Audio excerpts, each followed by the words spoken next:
Apisi mar Ombudsman okwedo monj kod sand ne jofwambo mosebedo ka nenore e kinde mokalo. Jakom mar Ombudsman Florence Kajuju mane loso e kaunti ma Meru e kinde manodhi e apisi mar Ombudsman e kaunti no ma Meru olero ni en gimoro malit ka jofwambo imonjo gobila kinde ka kinde ma gitimo tijegi. Olero bende ni tim kamano en ataro mar chike ma pacho ka.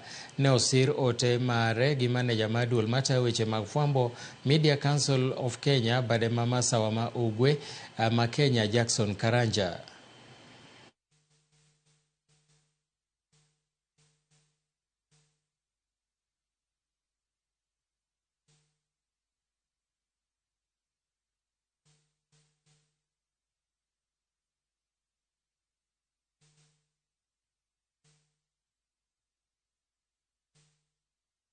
We're asking government, honestly, when journalists are covering the protests, they are geared, they have their own gear that identifies the journalists to the police officers. So we don't see why there's confrontation.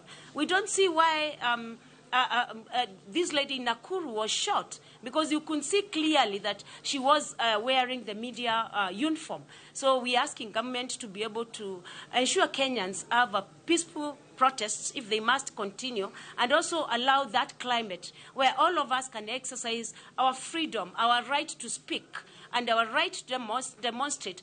The Constitution clearly stipulates that the media and members of the fourth estate should be allowed to serve without intimidation, harassment, or even injury.